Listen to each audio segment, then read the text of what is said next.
Hello and welcome to Fire in the Valley. Today we have myself, Mighty Pete, and we're joined by Karen DiMarco. Good afternoon, or good morning, I should say for you. I've lost track Yeah, already. just past afternoon. It's There one you go. o'clock. Perfect. Karen, welcome to the show. Thank you for coming on. Thanks for having me. Very excited. I've It's heard I've heard a lot about you. that's like it sounds dangerous or good. I can't decide, but Yeah, we'll. it's like a good warning. Hmm, that's You have good. friends like that people like. It's not a bad one. Like, oh, look out for him. It's like, you're gonna have fun. That kind of thing. Cool, I like it. So, Karen, tell Positive us, warning. tell us who are you, what are you doing, and where are you from? Let's see. I'm Karen. I'm a registered nurse I've been in nursing over 25 years. I am, as my mom said, she had 4 sons and I was the only one who grew boobs. Um, and from Ohio, I live in LA and I've moved 18, I don't know, I get this number messed up. It's like 16 or 18 times like in the last 20 years. So, started my own business in 2011, private patient advocacy, and that evolved into various other things. And if you ask me what I do now, I would say I'm a Karen DiMarco. I really don't. It's kind of a blend of foul mouth, humorist, transformational comedy, medical science, health geek, coach person. I've, I have a variety of, I guess you'd call them expertise, but as then mother of 3.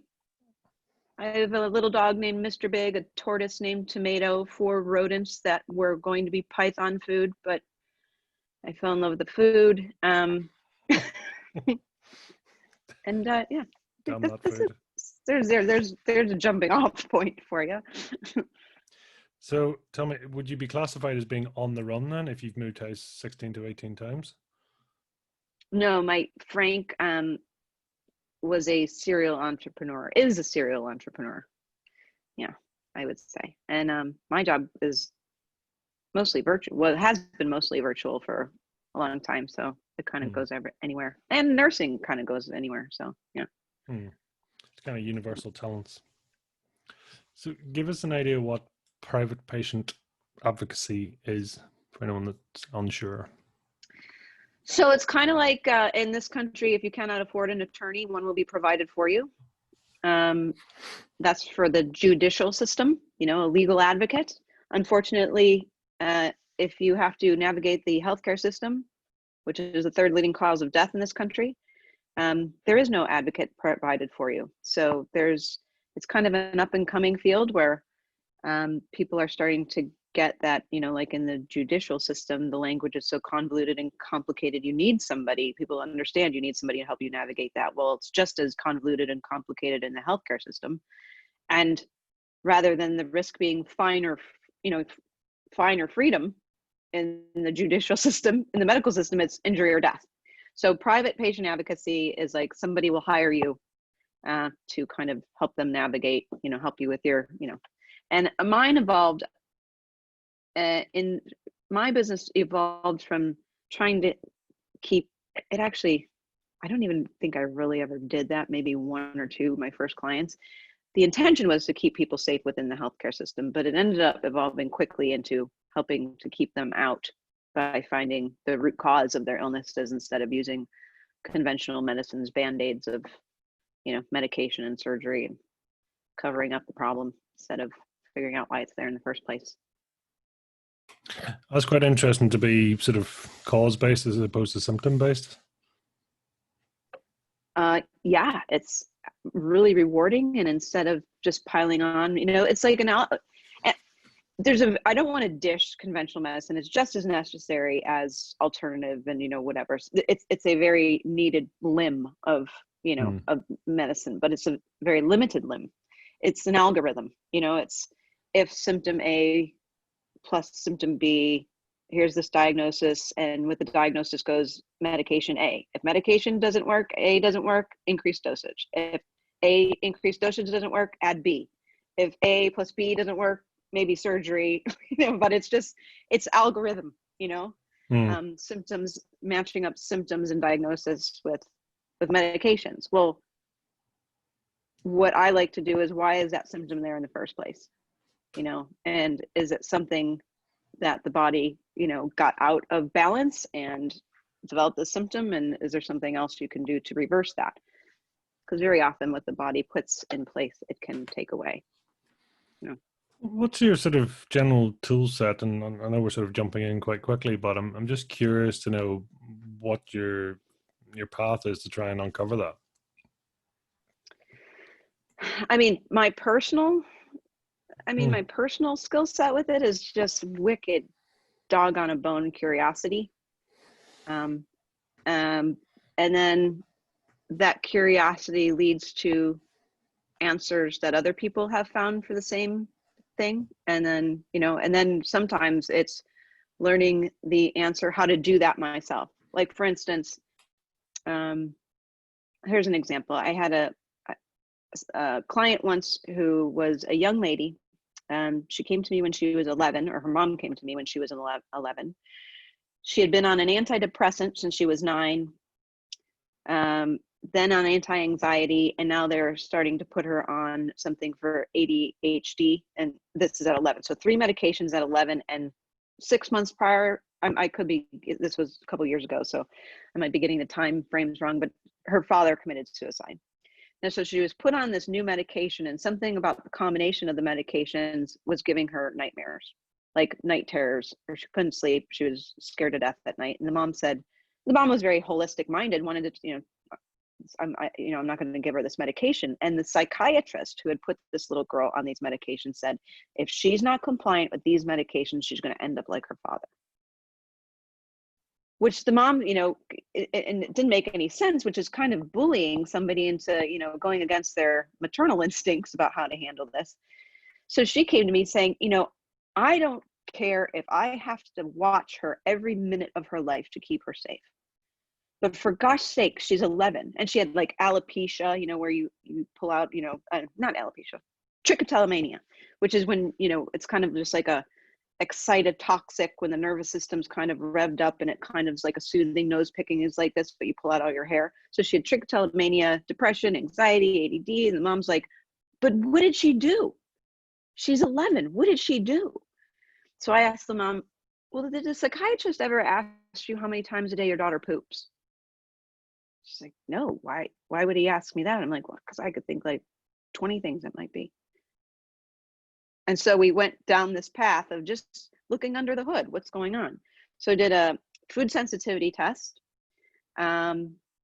which I did a medical record review. So I took her whole medical record from she was a kid. Now, this is how parents will often report, or people will often report things, that because it's like a fish swimming in water, they can't, mixing metaphors here, can't see the forest for the trees, right? I asked, was she sick as a child often? She's like, no, I don't think so. Like, not more than my other kids, not more than the average kids. Well, then upon reviewing the medical records, it's every month this kid's at the doctor, sick visit, well visit, sick visit, immunization, sick visit. And it was all very upper respiratory, eye, pink eye, ear infection, throat infection, upper respiratory stuff, a lot of very allergy kind of seeming stuff, lots of antibiotics without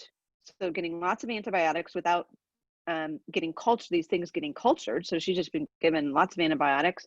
She had ulcerative colitis as an infant. So she was basically pooping blood into her diaper because she had a wicked allergy to her mother's milk. So then I do this medical record. So something's going on with this kid.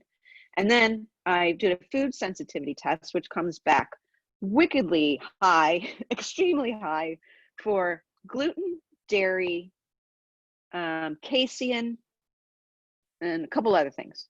Basically things she's eating 3 times a day, every day. Basically, so to her insides, she's eating poison ivy. She's having this massive immune response all day long, every day. So what do you think that's going to do to the nervous system, to the, the inflammation?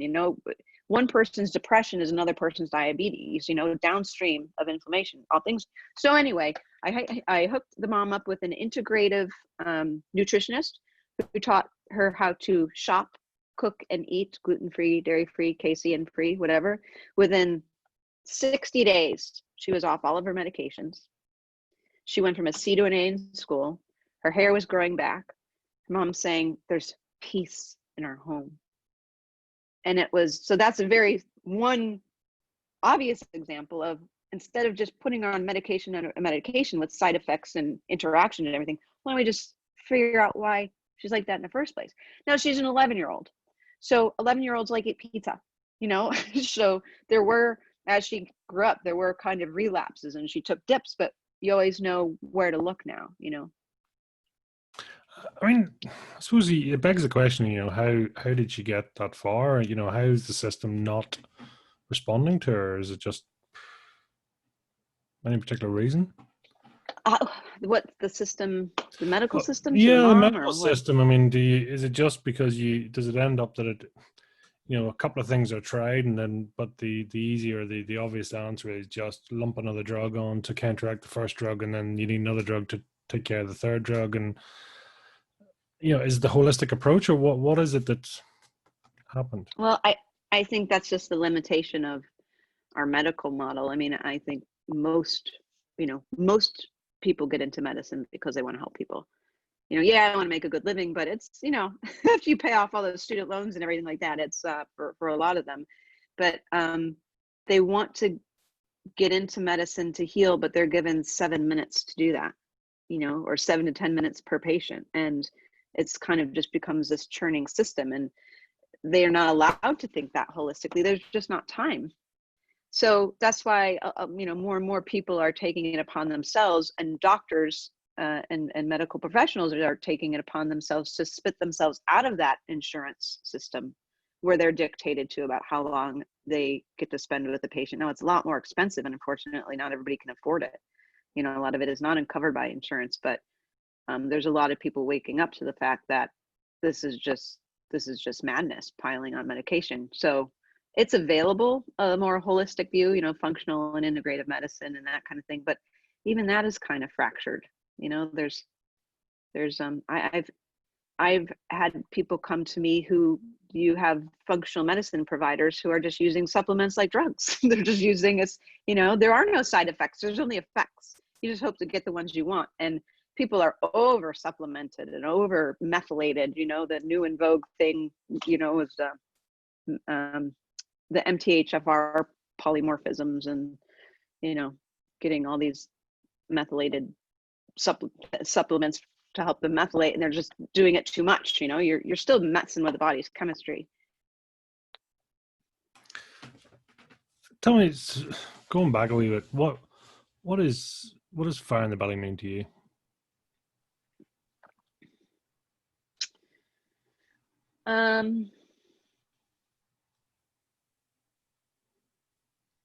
When I feel most on fire, I call it the gap.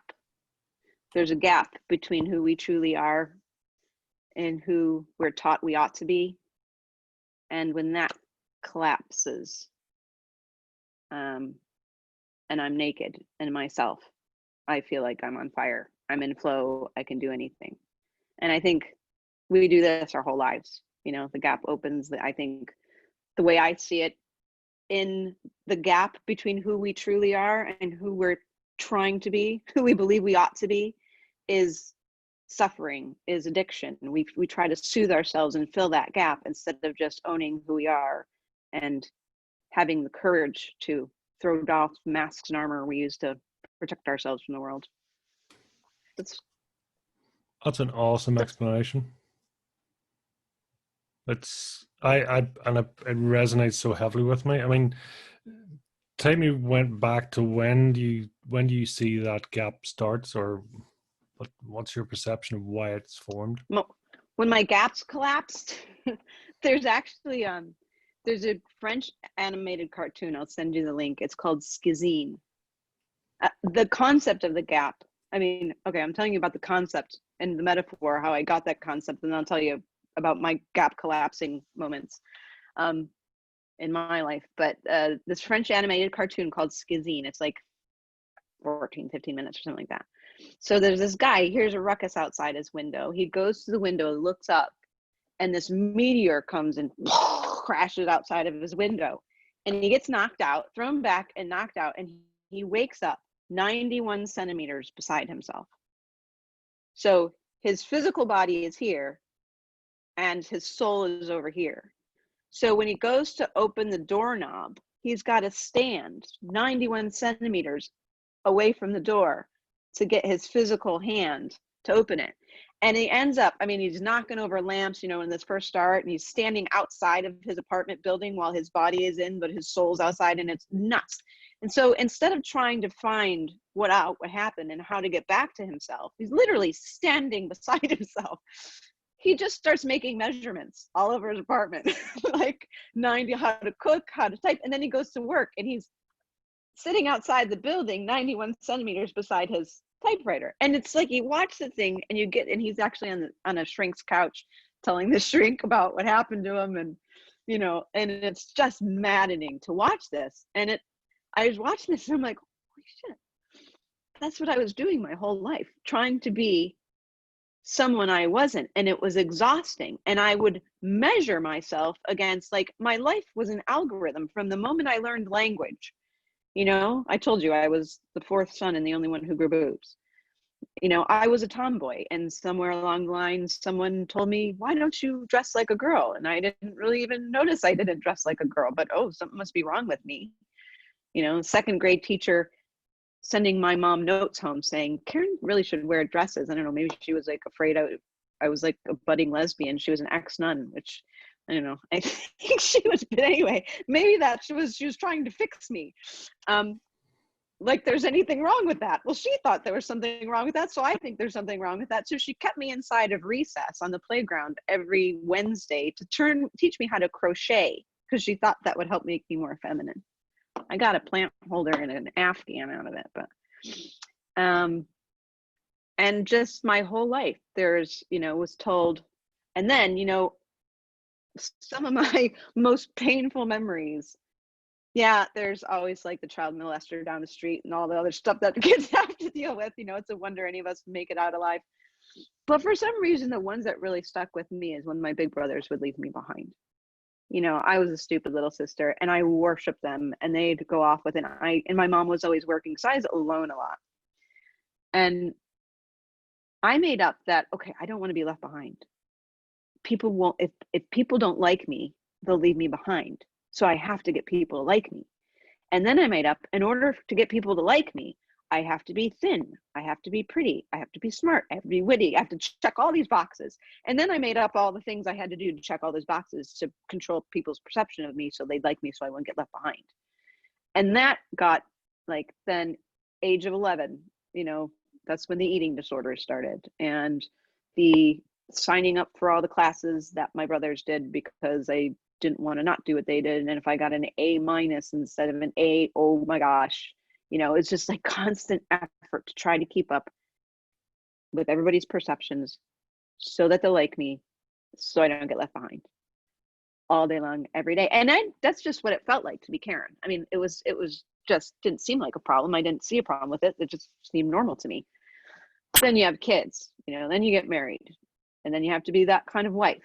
You got to be the old go, no quit, never let them see you sweat, all American, you know, we can do this. Then you have kids, and it's like, okay, what is everybody else doing with their kids? You know, Shakespearean pottery performance classes. Okay, got to do that. Travel sports, check. You know, music lessons, check. You know, they get them away from the TV. Like, and it's just like, by the time I was 37, this is the gap closing moment. There were lots of them throughout my life, but the big one was, I was 37. I'd just gone through a private patient advocacy program. I had chronic fatigue, finally diagnosed with ADD, but that was there my whole life, thank God. I'd been suicidally depressed many times throughout my life, but I was Catholic, so you can't do it. And what shame that would bring. I mean, to spend an eternity with people, like, I know. So that probably saved my life, that I was so concerned about what people thought of me. So yeah, I call it my surrendered in a puddle of snot and tears moment, more like drowning in a puddle of snot and tears, when I got, so I had chronic fatigue syndrome, chronic Lyme disease, systemic yeast overgrowth, suicidally depressed, riddled with eating disorders, and dementia was the new one, because I had been running at Mach 5 my whole life to try to keep up with everybody's expectations, or what I made up their expectations were of me. I'd become so sick and so tired and so depressed, and I couldn't remember anything. I walked around with a sticky notepad and called it my external hard drive, because I was so afraid that people would know that I couldn't remember anything. You know, I lost the ends of moments. Like the scariest one was kind of coming to at the mall with my 3 kids. I had 3 little kids at the mall, and I kind of woke up, not out of a sleep, just, how did we get here? Couldn't remember getting them dressed, getting in the car, driving them, entering the mall. Couldn't remember any of that. I just like, and that would happen all the time. I just wake up somewhere and not know how I got there. So I got my I was learning neurotransmitter testing at the time. I just gone through this course, and I was my first client, and all of the indicators for my nervousness, the gas pedal and the brake, all the chemistry was totally flatlined in the toilet. Phase 3 adrenal exhaustion. And my mentor, the guy who was teaching me about it, said, he looks at this, he goes, "You're faking it."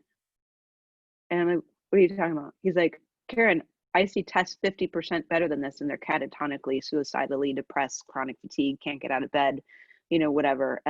And you come off as this bubbly, happy thing." He's like, "You're faking it."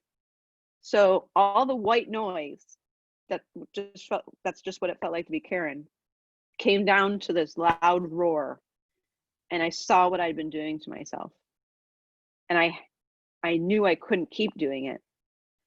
But the alternative, I thought I would die if somebody disappointed me, or if I disappointed someone. I would die if someone didn't like me, or if I got left behind. Because I built that up my whole life, like, gotta keep up.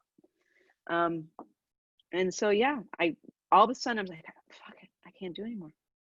Can't do anymore. And I thought my husband was going to divorce me, and my parents would disown me, my children would no longer like me, and I'd have no friends. I'd be left alone. And it was like, oh, well, I guess I'm just going to be left alone. And it was this moment of absolute peace. Nothing in my outside circumstances changed. I was still sick and demented and depressed and whatever. But all of a sudden, all that noise, all that box checking was just gone. And it was 3 weeks later that I was driving in my car, and I remember driving my car, it was 4:00 p.m. and looking at the clock and going, oh my God, I'm not tired. Like, just waking up, oh my gosh, and I haven't even thought about food, and oh my gosh, it was like this retrospective, like, wait a minute, what happened? I'm better. And so that was a long around the house's way of saying that's what a gap collapsing moment is like, when you just find the courage to be disliked. Why 37? Sorry? Why 37? Why was that your point of gap collapse? No, it's a great question. I never thought about it. I guess that was, I think that's just how long it took to get to that point where I couldn't do it anymore. I think it's much later for a lot of people. I mean, I think it's like the midlife crisis moment, you know, where you see that you've been living your whole life based on the expectations of somebody else's good idea. And then you just say no more. What were you looking for as a child? Belonging. The funny thing is, I say that belonging, but it wasn't necessarily with other people. I think if I wasn't popular, I was popular because I had 3 big brothers, and they were popular and athletes and good students. And, you know, I think if I hadn't had 3 older brothers that kind of paved the way, I probably wouldn't like an emu. What is it, emo? You like, you know, isn't it funny how all nonconformists dress alike? But you know, the dark hair and the black nails and the tattoos and all that stuff. I was very, still am, I think, introverted. I'd climb on the playground. There was I remember the playground at school, there was this thing that was shaped like a flying saucer and a ladder up the middle. And nobody liked to play in there. So I'd go up there and just sit in there and watch people. Like I wanted a sense of belonging. I didn't have it, but I didn't want it from my peers. Hmm. Who did you feel most connected to? My brothers. Yeah. That's why it killed me so much when they leave. Hmm. I'm just It wasn't, curious, that sort of self-isolation versus trying to keep up, that sort of different parts. Curious. yeah, it is. I think it was a balm. It was like a protective mechanism to isolate myself because it was so much effort out there to try to belong. Hmm.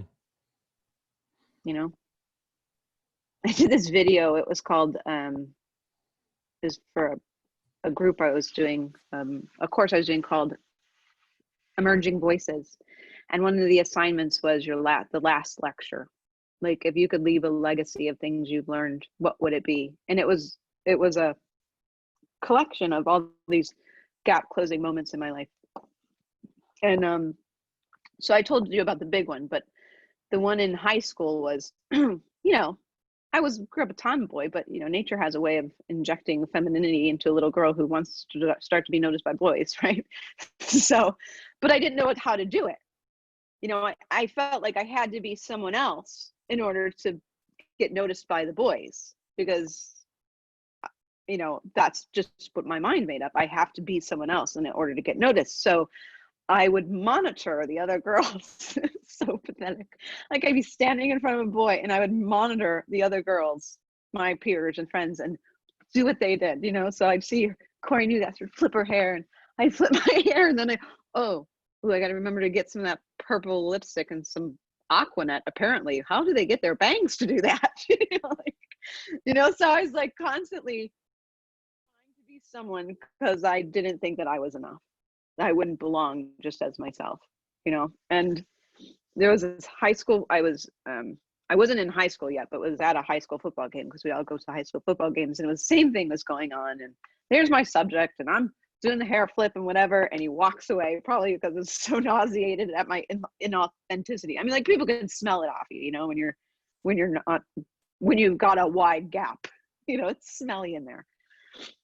So he walks away and I'm like, this is ridiculous. Like it's so exhausting, requires so much effort. I'm not myself and I'm so uncomfortable doing this. I'm just gonna watch a football game.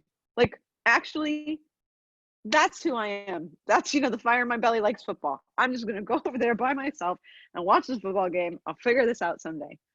And I go over, lean up against the fence, and like 3 guys come over. Hey Fritz, what are you doing? Like watching the game. Great. Like we just had the best time. And I got asked on a date. Like it was like that. Like, oh. Actually, I ended up marrying one of those guys who came up many years later. But it's what was I after as a child, I think was your question. Yeah, it was belonging and then navigating how true belonging means belonging to yourself. That's deep. Navigating how true belonging means to yourself. Just need to process that one. Can you explain that? It's kind of like I believe that before anybody makes marriage vows to somebody else, they should make them to themselves. I, Karen, take you, Karen, to be my forever love. I promise to be true to you. And then all that mumbo jumbo that happens after that. Because even like in sickness and in health, we can really beat ourselves up for not being healthier or not being well. And, that's not true to yourself. That's not kind. When we don't have the right number in the bank account or the right number on the scale, we beat the crap out of ourselves, because we're trying to keep up with somebody else's made up standard.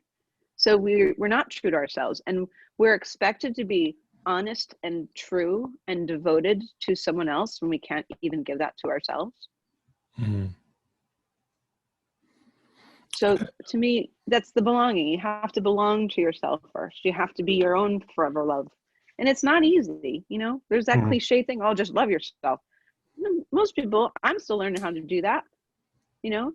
I think it takes a lifetime to learn how to do that all the way. Do you love yourself now? Do you value yourself? I think she's hilarious. I really do.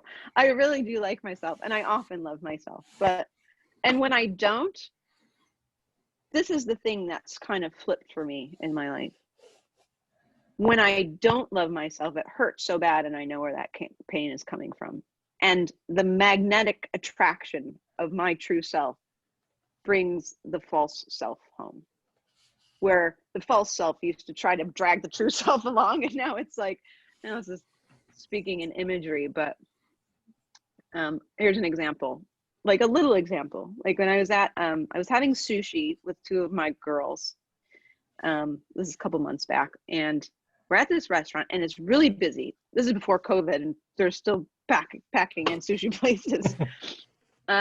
So we're sitting at the thing, and this waiter's coming by, and he's in the weeds, man. Like, he's busy and looks crazy, and I feel for him. And he's bringing around a tray of water because the customers, you know, because the waiters are all behind and they're in the weeds, so he's trying to soothe everybody by bringing them water, right? So I take one of his water. I'm not thirsty, but I take one of the waters because I, for some reason, think this will make him feel better. I don't know, making up, you know, still trying to control other people's perceptions. I don't know. So I take the water, and he comes back around, and the water's just sitting there because I wasn't thirsty for it. So I pick up the glass and start drinking. And I wake up because it's starting to get uncomfortable. I'm doing something that's not really true to me, not really, no. I'm so sensitive to this now. It makes me laugh. I stop and I pause and I laugh, and I'm drinking the water. And I turn to my daughter. I'm like, I'm drinking water that I'm not thirsty for. Sophia goes, why are you doing that, Mom? And I'm like, because I think the waiter will like me. It's like, and if you say this stuff out loud, it's so ridiculous, but we do it to ourselves all the time, and then you catch it, you know. It's interesting you use different tenses. So you refer to yourself as I, then she, and then we. Huh. You caught me. The voices in my head. Do you have voices in your head? Yeah, there's a good, I think it's like the Knights of the Round Table up there. There's a bunch of them. Multiple? 2, 3, 4? Yeah. My disciples, you know, it's like Jesus had his 12. I think I got at least 12 up there. Yeah. That's noisy. They take on different characteristics.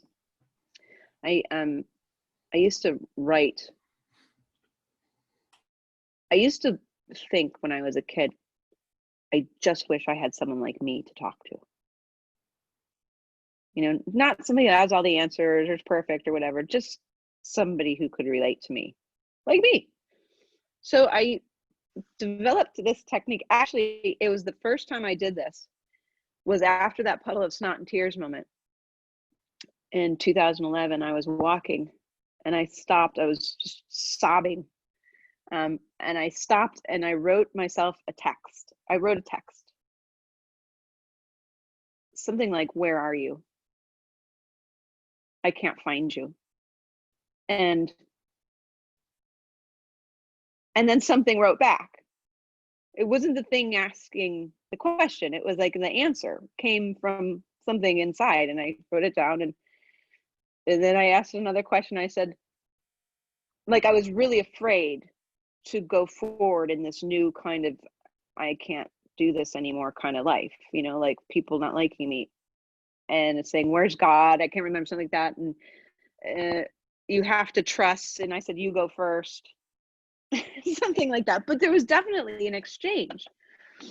And it was really helpful. I found the person in that moment that, like me, that I wanted to talk to. So I started doing that as kind of a technique. I called it the TNL, the naked lady.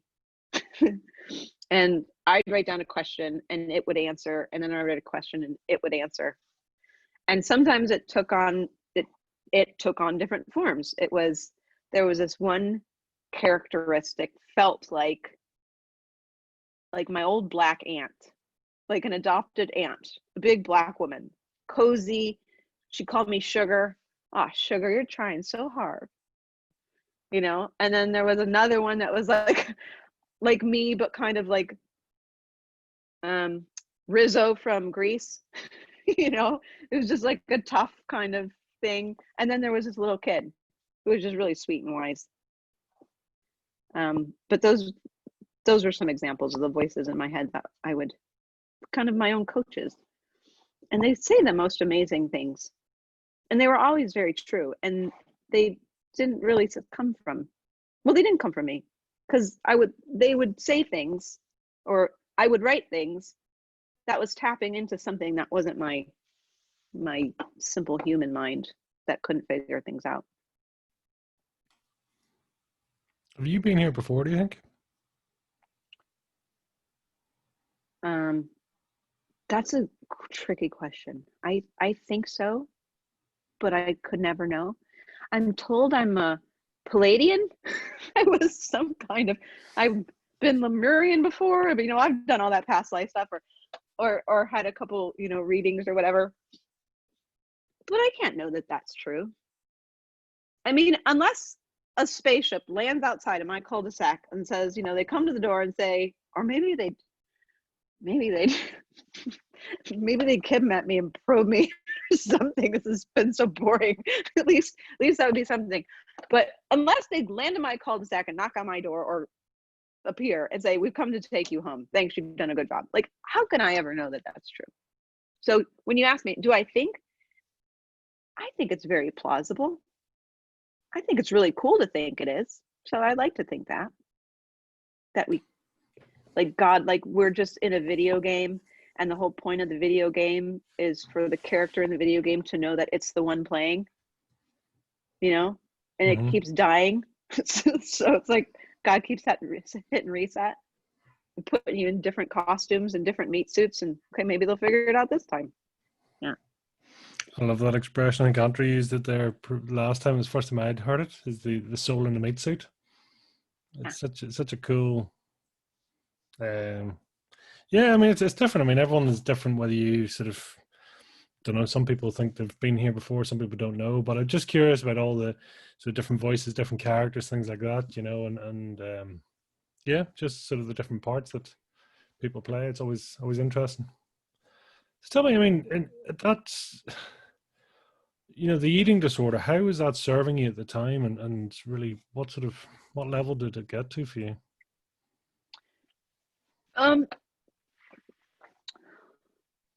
It was, I told you, like the gap, I think it was just my balm, it was and food was it. I mean, I remember as a little kid, the first kind of food addiction kind of thing is like, I would chain chew bubblegum.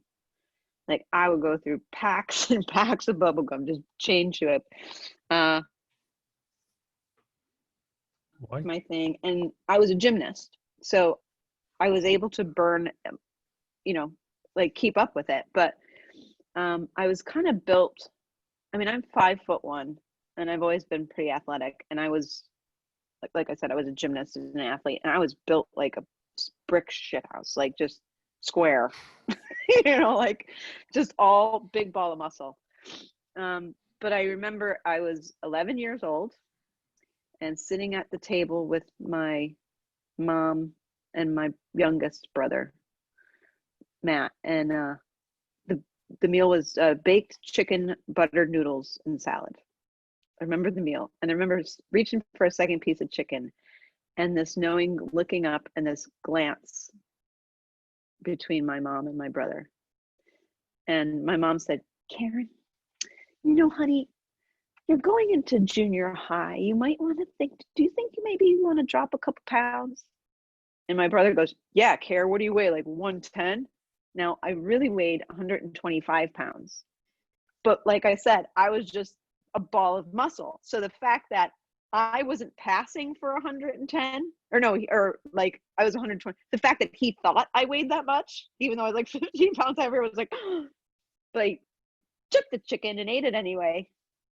And I went upstairs to my room, And I put on my running shoes and I just started running around and around and around the yard. And every 10 laps or so, I'd go upstairs and weigh myself. And I'm like, this shit works.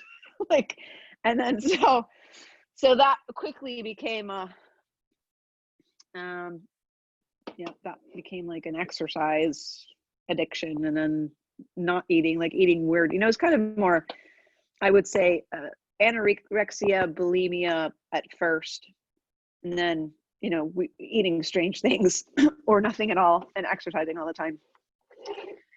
And then I broke my ankle and couldn't exercise anymore. So then I discovered how to puke.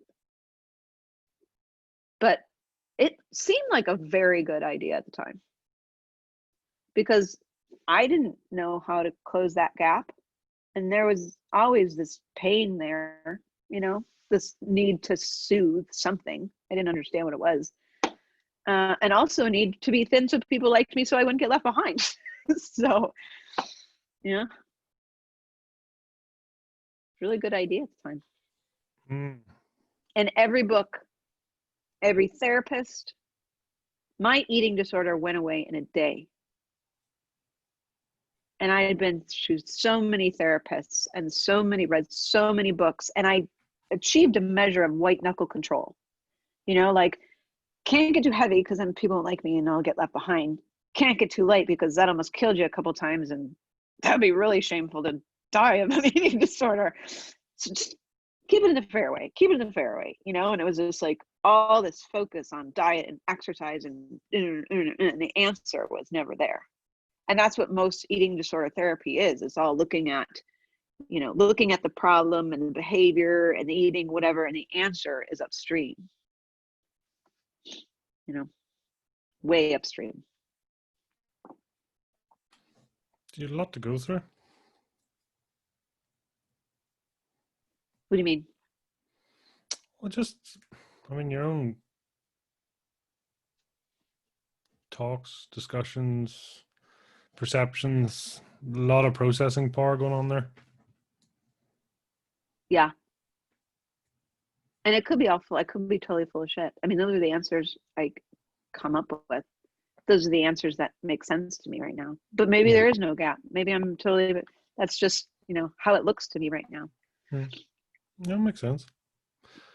So as a young Karen, I mean, what did you want to do when you grew up? What was in your horizons? I always wanted to write. Like, I would write people letters and loved to, I call it transformational comedy, but it was there from, I'm a foul-mouthed humorist.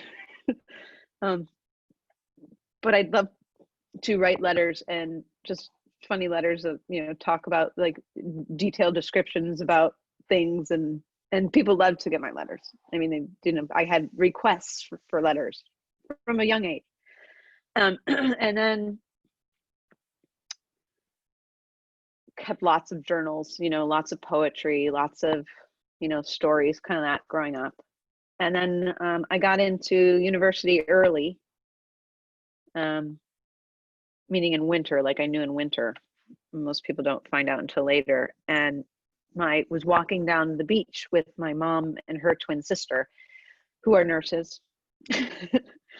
And my aunt asked me, so what are you gonna do? What are you gonna do in school? What are you gonna study? And I'm like, well, the right answers were, for my family, was medicine, physical therapy, occupational therapy, But on this particular occasion, I said, I think I'd really like to get into writing, journalism, something where I can write all the time. And they look at each other, and then my mom said, Care, she's like, we love how you write. We always love your writing. It's very humorous and you're very talented. She's like, but in order to make a living as a writer, you have to be a very good writer.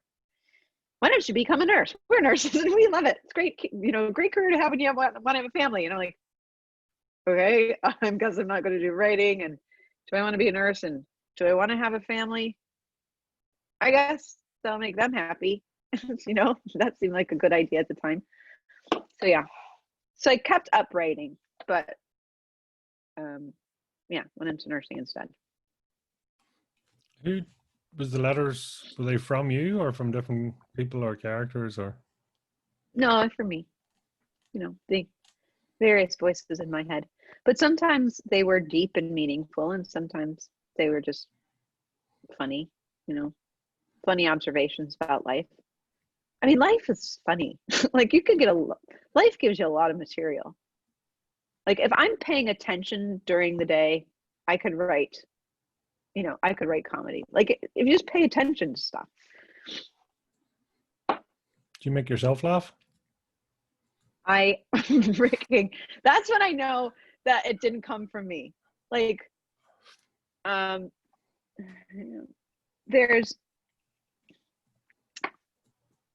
get a feeling like these are the ones that make me laugh. Okay, to answer your question, Pete. Like I'll get a feeling, I'll be sitting say I'm sitting outside working on something, sending some emails or whatever, and I'll get a little spark of an idea. And I'm like, okay, I got to finish this, and then I'm going to sit down and write. And then it's like, okay, Jesus, I'm going. It like it just wants to get out. And then I'll write something, and I'll read my own stuff over and over again, and that just absolutely delights me. When it's like that, like when it didn't come from me, like some of the things, I have a glossary of terms I started, like soul boner. Like I didn't come up with that. Like I was trying to think of something that would describe this feeling of absolute awe and gratitude and hilarity. And it's just like, it came out, soul boner. That wasn't mine. And another one, it just made me want to hump her leg. Like what, like a dog, like a dog, what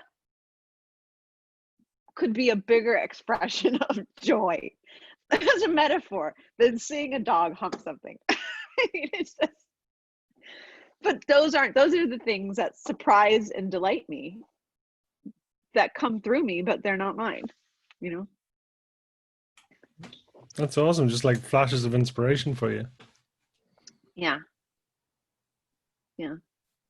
There haven't been a lot lately though. I kind of miss them. I don't know what it is. Where did you used to get them?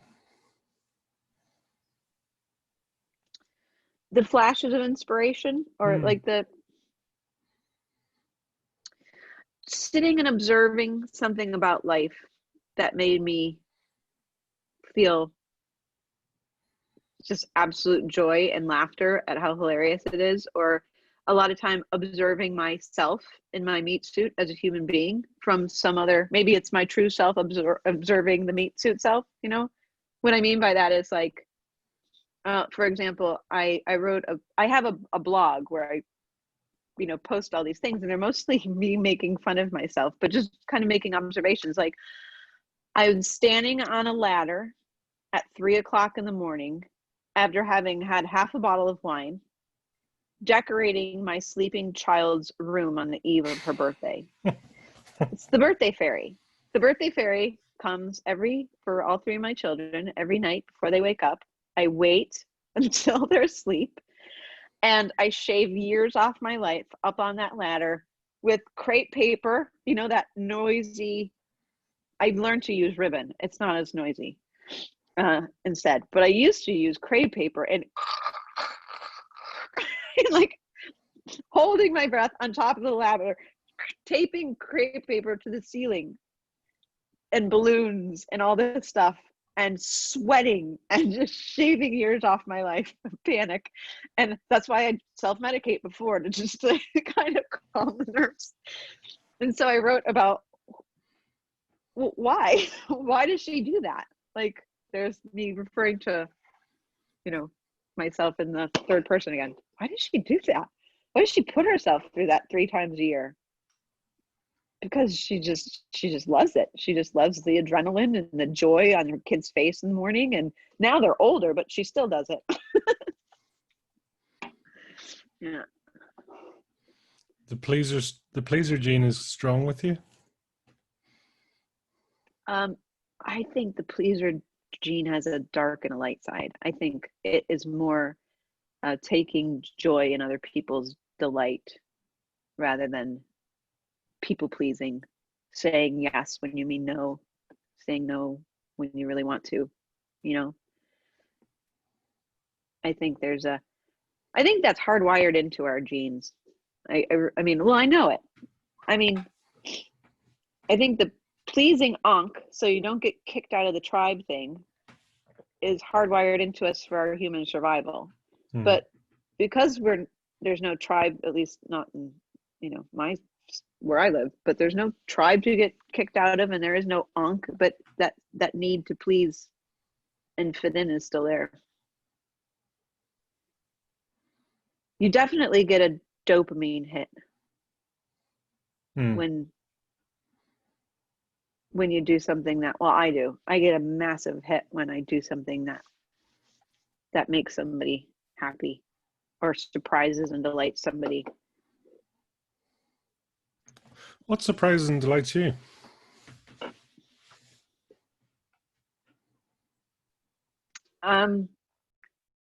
Honestly, it sounds kind of cliche, but surprising and delighting other people. Like if I'm crying tears of joy or gratitude, it's that I've written a piece that landed with somebody and made them feel either one of two things: either, oh, thank God I'm not her, you know, I thought I had it bad, or I thought I was a screw up, or, oh, thank God there's someone else, you know, that I'm not alone. It's kind of, I mean, that's what the blog is called, The Naked Lady, and that's what it's all about. It's like the inside voice out loud.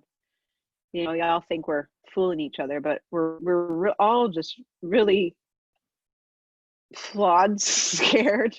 Like, I mean, so I just kind of write about that in myself. And when somebody responds to it, either comment like, I really needed to hear this, or, oh my, you know, like,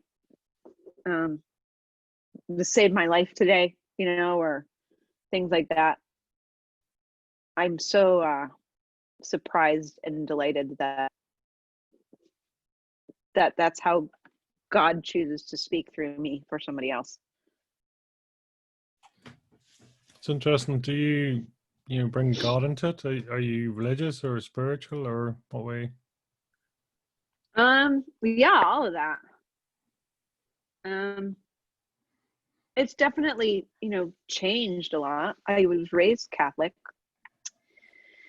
and, you know, the kind of family that went to church every single Sunday and confession a couple times a year, like that. And then when I went to college, I got away from it, but there was something missing. So I tried on other things.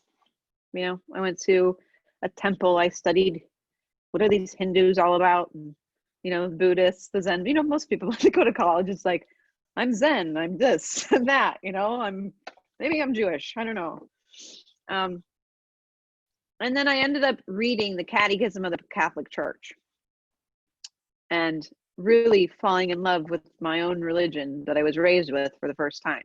It's a beautiful document. And I'm like, why doesn't Catholicism look like this document? You know, all the things that people make up about Catholicism that I thought, you know, were wrong if you read this book, you know, and I'm like, maybe I do like my faith. So then I got back to it, but it was my choice, not my parents' great idea. And then there, you know, starting with that, kind of culminating with the puddle of snot and tears moments, but, you know, but leading up to that.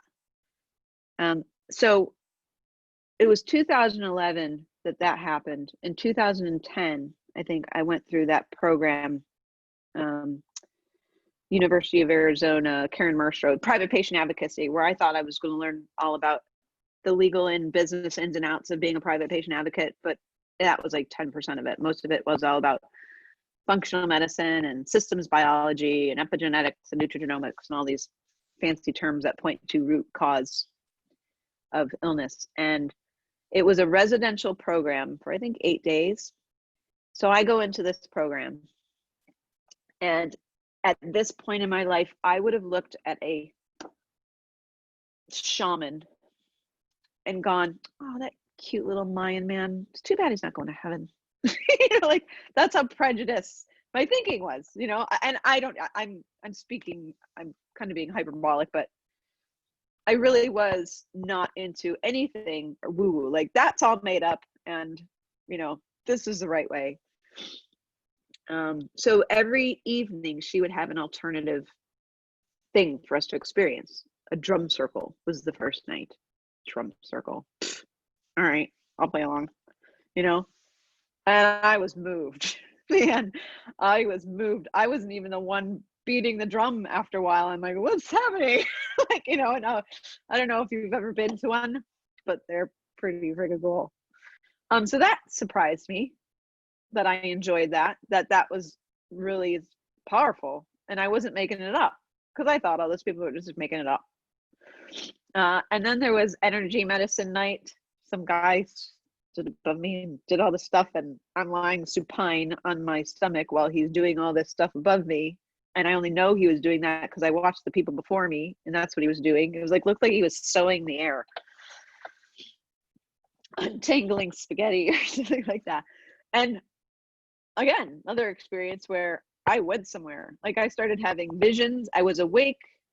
I wasn't sleeping, but I was tripping. Like I was going places, you know?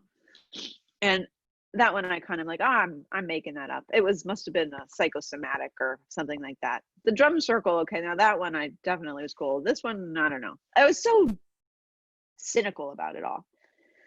The last night, but I was warming up. I was going, maybe there's something to all these, you know, little woo-woo people. Like I was so cynical that every morning she'd have qigong. You know, the Chinese is kind of like tai chi, but different kind, you know, qigong. And I kept calling it pai gao. Are you guys going to pai gao this morning, which is poker, which is a poker game in Vegas? Anyway, the last night, Cristobal Fiembres is a Native American medicine man. Forgive me, I can't remember which tribe, but he came to do a healing ceremony. So we all sat in a circle. Oops, and his son, who's kind of like his apprentice, brought out a bowl of rain. Now he smudged us all with a condor feather and sage or did something, and you know, I'm like in my head going, oh my God. You know, so I mean, I had such an asshole, basically. But he's going around and he clears the energy and whatever. And then we're instructed. His son was going to come around with the bowl of rain. And we're to put our pain in the rain. And I'm last, right? And I'm still trying to think, I'm like, oh God, and you're supposed to say it out loud. And so everyone's being, and they're, you know, most of these nurses, I might have been the only real cynic, you know, jerk there. But most of these nurses had done alternative things and had done different kind of spiritual practices and whatever. I just hadn't been exposed to any of that because I didn't want to be exposed to any of that. And so they kind of were into it. But my cynical mind is like, so they would put their, you know, whatever their trauma was, and they'd say it, and my brain's going, that's so stupid. Oh my God, it's your baby. You know? And then I start panicking when it starts getting closer to me, because now I'm like, I got to think of something. I don't want anybody to think I've been through too much, right? I don't want to expose myself. I want anyone to think I'm weak, right? So I'm like, what should I talk about? Like really, really thinking hard about what I should put, what kind of pain I should put in this rain. And even that's pain in the rain is so stupid. And then the ball keeps getting closer to me. Something happens. And I feel like this, like I'm pregnant with something, but it's in my chest and it's going to come out. And I'm like, what is happening? What's going on? Wait. And I'm distracted. I have to think of something. It's only like 4 away, and there's this thing coming out. So it gets to me, and I tell the story of a miscarriage I had. The pregnancy was pretty far along. I never processed it. I never dealt with it because I had to be the all go no quit, never let them see you sweat, all American. And my husband was traveling at the time, traveling back and forth. I didn't want any extra burden on him. You know, he's already so busy. I don't want him to think that, actually, I was probably more afraid that even if I did show pain, he would go off and work anyway. So I just didn't let that come out, you know, because I didn't know what the outcome was if I did. But man, this thing, it's like I birthed the baby through my words, but it was involuntary. It was, and I met that child. Like, I met that pain. I met the grief. I met the child that I refused to look at. And my scaffolding from that collapsed. When I mean my Catholic scaffolding, like, if that's not true, and that is true, what else is not true? So that was kind of the beginning of my more spiritual than religious journey. Because then it was like, all right, roll up the sleeves. And then I confused the heck out of myself, because I went to shamanism classes, and I, you know, channeling shizzle, and I got my 23rd DNA strand activated, and my violet crystal light energy. Like, I went to every workshop, every kind of thing you could think of, just trying to build new scaffolding. And then that's when I really started writing again. And it was like, all right, I don't, that's when the naked lady was born. Like, I don't get this. Like, okay, if I'm not praying to the white bearded man in the sky anymore, and I'm God, I mean, this isn't good, because I can't answer my own prayers. I need somebody to pray to. So is it the grandmothers and grandfathers of the four directions, or is it the ascended masters, or like, who do we pray to here, folks? Yeah. So did a lot of spiritual exploring. And now, ironically,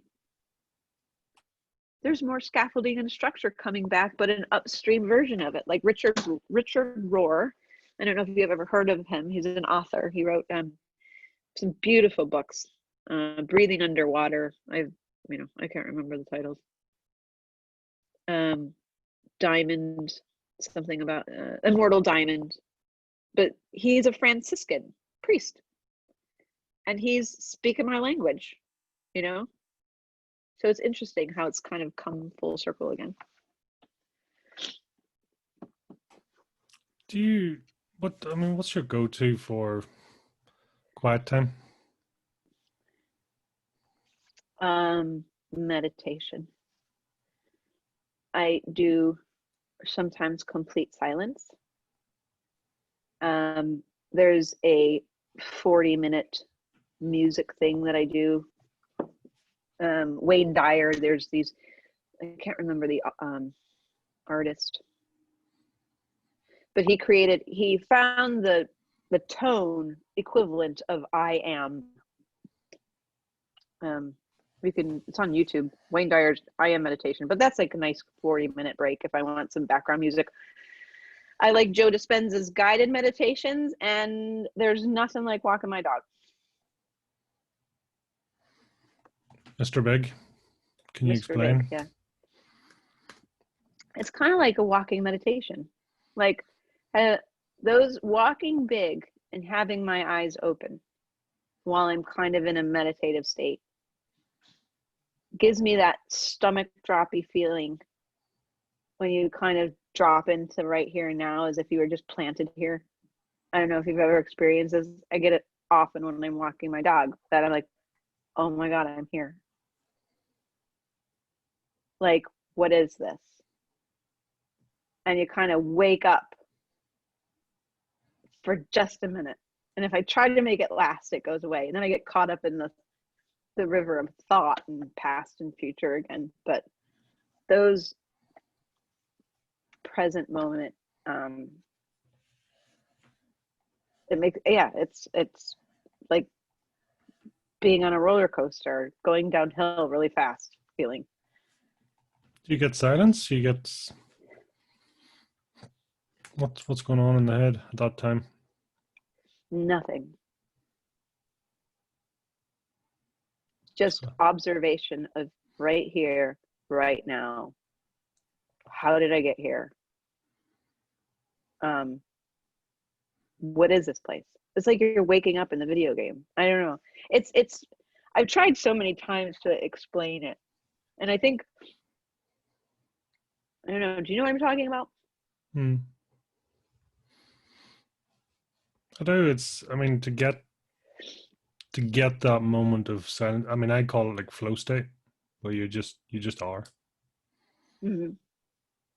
and to me, in the working environment, whatever, it's like when people have their best ideas, for some people it's walking the dog, some people it's in the shower, some people it's when they sleep. We're all slightly different, but all I do know is they're moments of quiet, they're moments of unintended relaxation, if you like. It just is. And consciously you're distracted, like when you're in the shower, you're sort of consciously you're I think of it as a monkey, it's the sort of the chimp paradox, if you like. So the monkey's focusing on showering you, and then the water or something about it is then that the conscious mind just gets come out and have come out to play while one's distracted. So I don't know. It's different for everyone, I suppose. Yeah. Yeah, for me, it's like when everything I've ever learned about being human or being Karen, all of a sudden it's gone. And it's kind of like this fresh eyes on the world. And you're right, really good ideas or insights come, like real whoppers. Like I always wanted to, my superpower, when I was growing up, is to try to move things with my mind, stare at that can.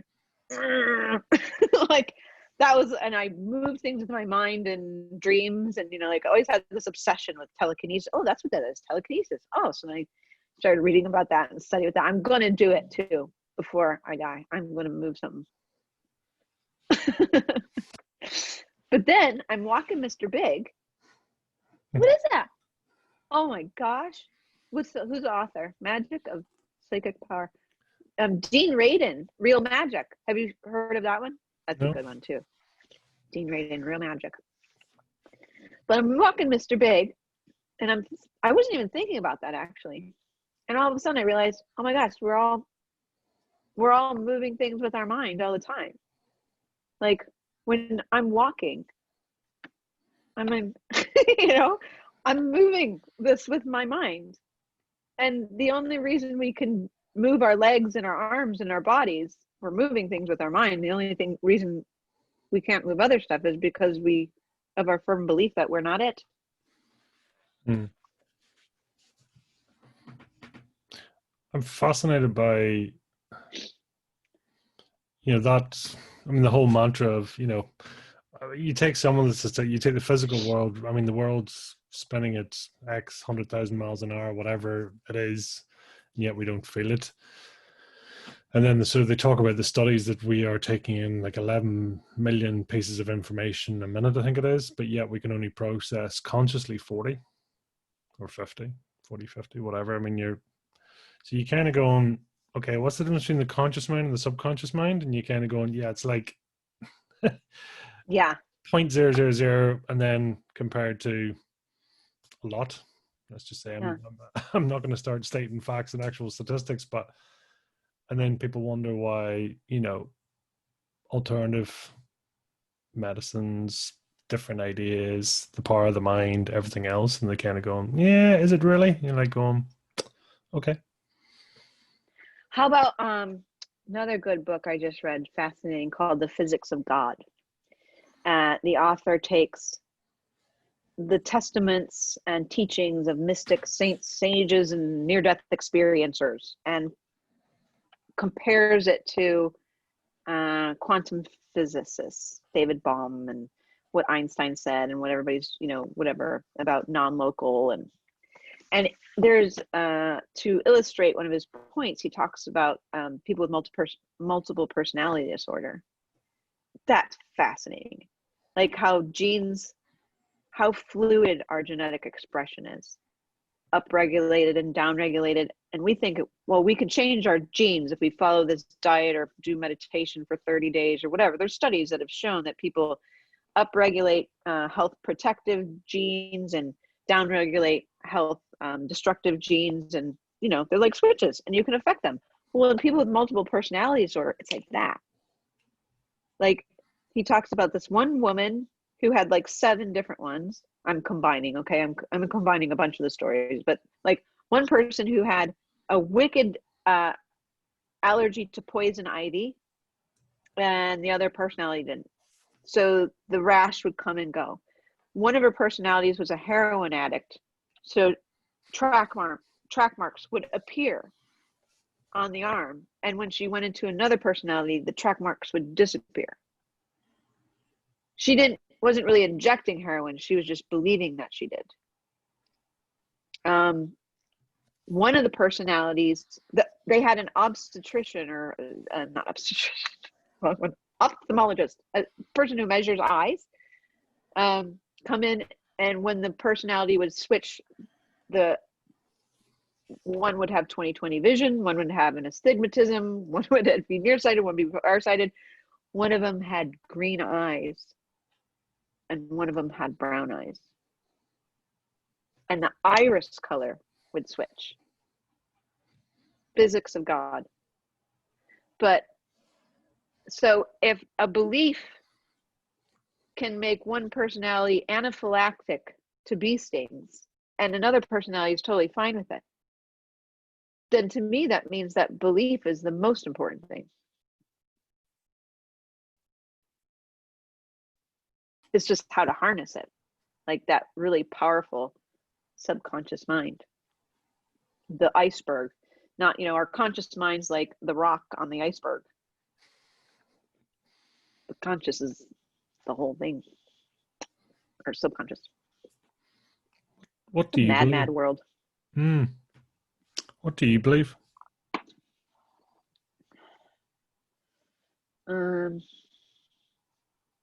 Well, I must believe that I can't really move things with my mind, because I can't yet. I believe that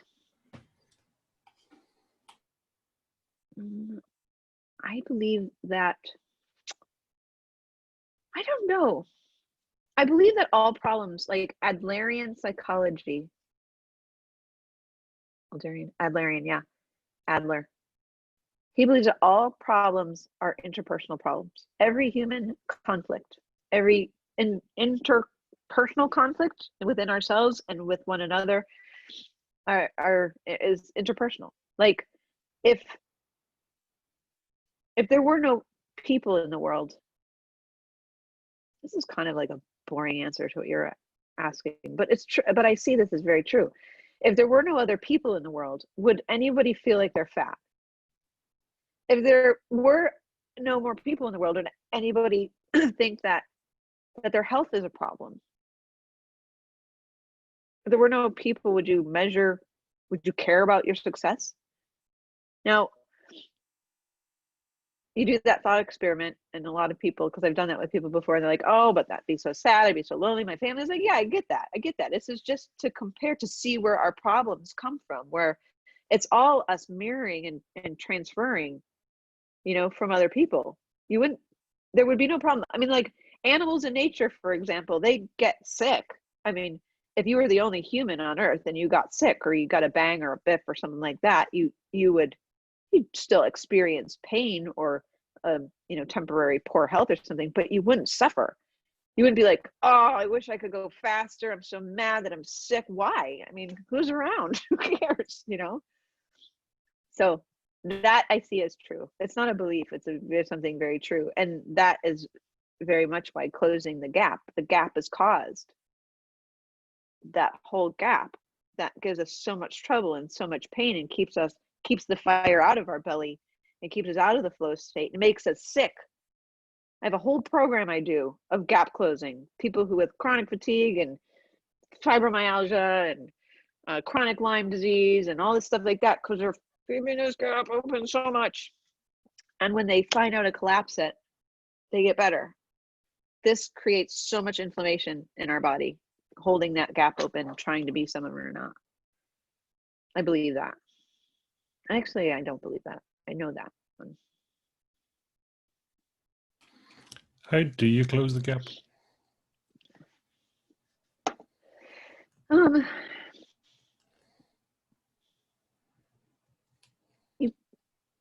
there's a lot of answers to that one. That's like the 10,000 keys that all open the same door. And I think it starts with having the courage to be disliked, seeing that the most powerful kind of happiness comes when you belong to yourself.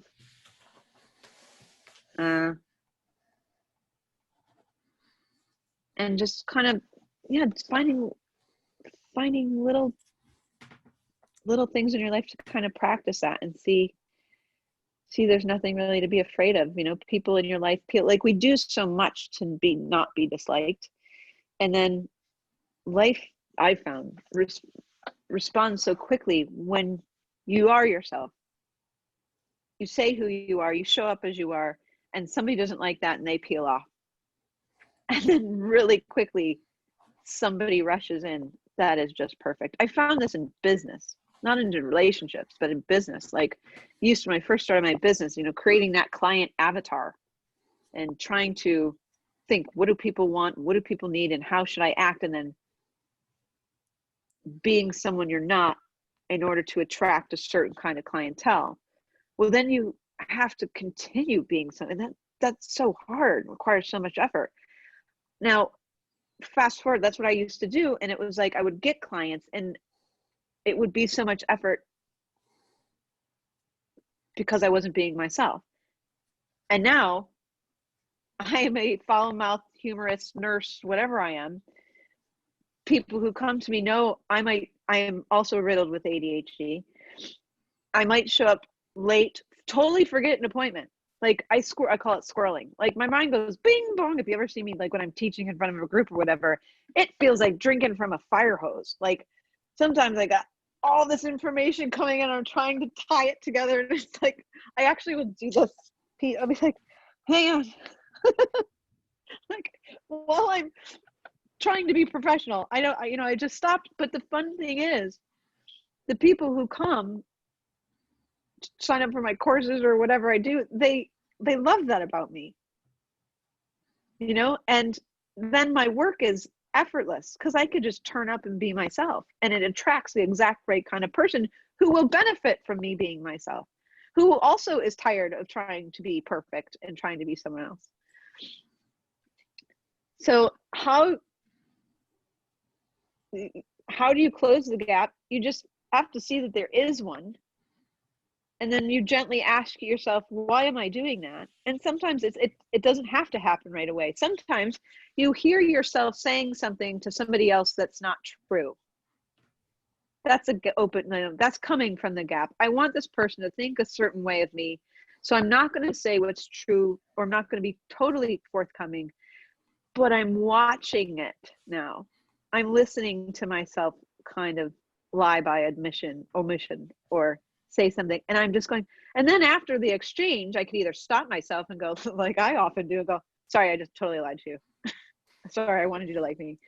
No, I do that kind of, but I couldn't do that at first. I'd be too afraid, but now I can do that. But when you first start closing the gap, you just observe, is this really me? No. Why am I doing this? And you might stop yourself, you might not, but next time you just get curious. Why am I doing this? What am I afraid of? Oh, I'm afraid this person won't like me. Well, does this person really add something to my life? No. What a relief. What a relief if they don't like me, Does that make sense? It does. Do you struggle to be yourself? No. Not anymore. I mean, I'm always becoming more of myself. I don't struggle with it anymore. Like, I'm not afraid to experience shame. I think I experience that face on fire, red hot, thing probably with 50% of the stuff that comes out of my mouth. And the reason I don't struggle to be myself is because I'm not afraid of the feeling of shame anymore, I think, or, because it's usually coming from something I'm making up about what other people might think of what I just said. Or maybe it's because I probably shouldn't have said that. but for some reason, and that's what makes you, another word I like to use is unfuckwithable. But what most people think that means is I'm tough, I'm unbreakable.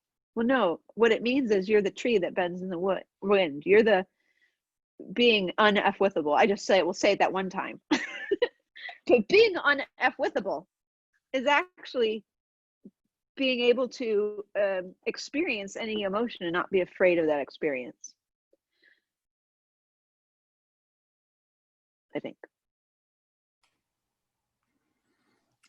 Do you slow yourself down or dumb yourself down to be understood?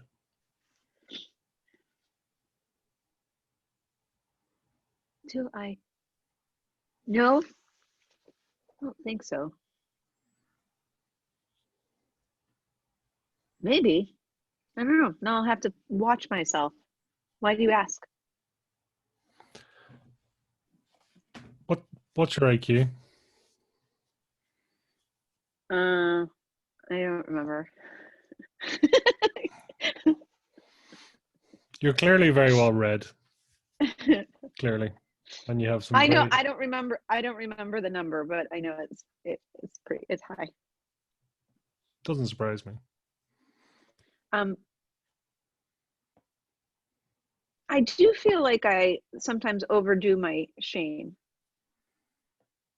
Like sometimes I'll overtell stories to make myself look, but I think that's kind of like my job. Like transformational comedy. You set me off at the start before we started this interview. What do you mean? I was almost, I don't know whether, listen, you pick it up. I mean, you asked me a few questions. I went on a 20-minute rant. It was like, over what? So it's almost like you set me off, which was, it's interesting now, I just think when you sort of looking back.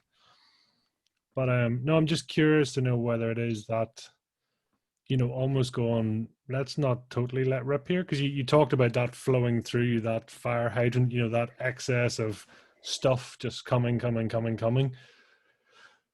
But the thing is too, I suppose, if you keep going, there's people going to start waving the flag going, she's kind of crazy, but then you kind of go, so what do I do? So I hold myself back so that I'm not labeled with that. And when can I let go? When can I get into flow and just go have fun in the playground? Yeah, I hear what you're saying. So it's not dumb myself down. I do put close the valve a little bit. But much less now. That's much rare because the kind of audience I appeal to wants me to go, okay. They want to hear what's coming out, but I can't keep up with it fast enough. My mouth doesn't move as quickly as the connections are being made between different things. Do you know what I mean? And that's like the flow state for me. I don't know where that stuff is coming from. There's been a lot of stuff that I'm, because I love science. I love combining. That's why I love the physics of God and books like that. I love making those connections between the spiritual and the scientific, the proof of the aliens, the proof of, like, Bruce Lipton had a great explanation in his book, what is it? Biology of Belief, where he talks about there's these receptors on the outside of our cells that are conveniently called self receptors. And they're like little protein antennas. And they pick up, I'm totally paraphrasing this, but they actually pick up a vibration that is unique to Pete, that is unique to Karen. They pick up the vibration of Karen, and there's only one vibration. So your genes create these unique self receptors that pick up the vibration, the signal of Karen, and create the personality of Karen. Now, when you die and your cells die, the antenna go away, but the signal doesn't. So, like, there's a television station creating a signal, your television picks it up and you see pictures on your screen. Now, if the television breaks, it doesn't mean the signal goes away. It's just like there's nothing to pick up the signal. Well, that kind of explains reincarnation for me, puts a little bit of science behind it. Like, if in the future or in the past, the right genetic combination came about that created the same self receptors that picked up the signal of Karen, well, then there I am. And then it died. And then in 1974, there was the right genetic combination, and there's those antenna that are specific to the Karen signal. Again, there she is, you know, or he. That's really cool to think about. Do you think the signal ever gets mixed up or you twinned up? God bless you. That would be cool. Or separated.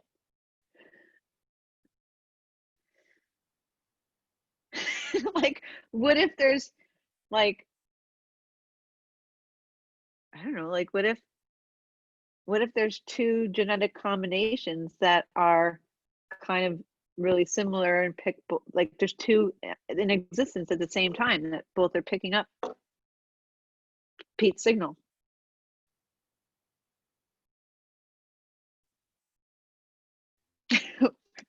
Wish I had some weed. Go deep. Just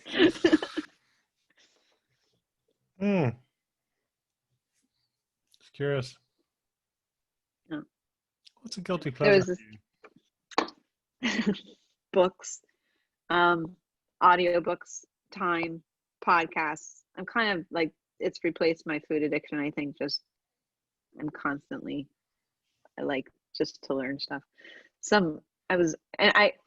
I recently saw it as another addiction when I was had a guest on one of my allergies.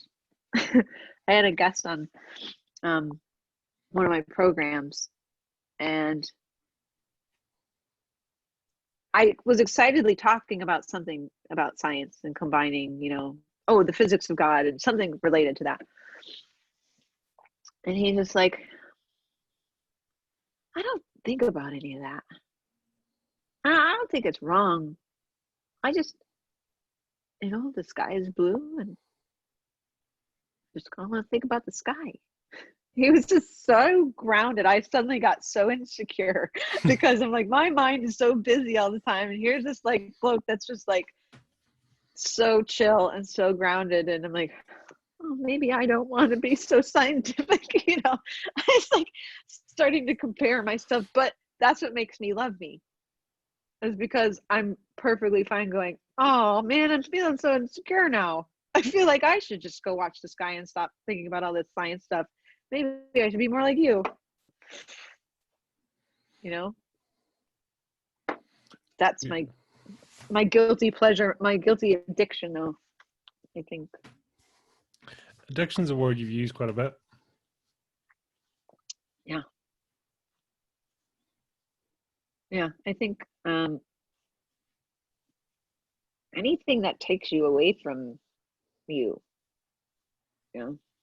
Like listening to audiobooks and podcasts and pretty like since this COVID, since March, you know, since the lockdowns and whatever. And I think it's because there's like there's not enough going on. For me, it kind of soothes that feeling like I'm in the fast lane behind somebody who won't get out of the way. You know, it's like, I want life to get back to normal again. Let's go, you know. And when things are in my environment seem to be moving so slow, at least it's something to pick up the pace in my head. You know, I'm making that up as I'm opening my mouth. Well, it tallies perfectly with your previous comment about putting a restrictor on. Just toning it down a bit. Yeah. You know, stuck behind a slow car in the fast lane is like, yeah, could be doing so much more here, but having to slow it down for people, having to. Yeah, I think I don't know what yours is. like definitely an ADHD thing, I think, or ADD, whatever. And when I worked trauma, I worked in a trauma in an ICU, and my superpower is in those kind of situations is like normally, okay, at home on the domestic front, this is how it looks like. I go and put in a load of laundry, take the stuff out of the dryer, fold 3 pieces of laundry, get an idea, go downstairs to follow whatever inspiration the idea was. Notice that the dishwasher's clean, dishes, put away a couple dishes. Remember the idea, go after that. Oh, and then the laundry, like everything gets done, but it's like, I call it squirreling. It's like, like it gets done. I don't know if it would be done at the same time, but there's definitely, that's how my day is. That's how my brain works. It's just never, when I was on medication for it once in my life. I took like a generic form of Adderall, and I found that whatever I was doing when that medication hit, that's what I was doing for 4 hours. Like, and it was like so awesome. I mean, Frank would come home and he'd look around the house and be like, "Hey, babe, you take your medicine today?" But the problem was with little kids, when I would take it, I was such a jerk because they need homework and mommy, can you get me a snack and whatever. And I'd be like, like, don't take me away. Made me very irritable. So I stopped taking it, like it was really helped me. I was very high functioning. When I say high functioning, I mean like got stuff done, but I was not myself, so I stopped. But when I would go into an emergency room or a trauma situation, like, a bus full of nuns rolled over and you got, a building burned down or whatever, those massive trauma situations, or just like somebody on fire walking through the door, or, where a lot of people were going, when in danger, when in doubt, run in circles, scream and shout, and chaos. And I'd be like I felt the most normal and calm in those situations. Like my brain just, it's like the situational Adderall. I'm focused, I'm calm, the world makes sense. Everything, I think it's because the outside environment finally matches my brain. Do you find that? Total sense. Makes a lot. Can I ask? Yeah. It might sound like a bit of a weird question, if there haven't been some already, but when you're doing a big shop in a supermarket, what's your pattern? Yeah. Describe the trip to me. Okay. Well, my grocery stores, I always go around to the right. So go around to the right, and that's where the bread is and the wine. And then the dairy section, and then whatever in the aisles, and I always finish with produce. And if I have a list, yeah, I mean, do you pinball? Are you a pinballer? Yes, I was just saying that there's a track that goes around to the right, but then, oh yeah, make that, so it's always, not always. I mean, I'll cut myself some slack, but yeah, very often it's pinball. My wife can shop in half an hour, whatever it is. I'm generally kind of a 2-hour sort of a guy. Oh God, love you. Oh, there should be a club.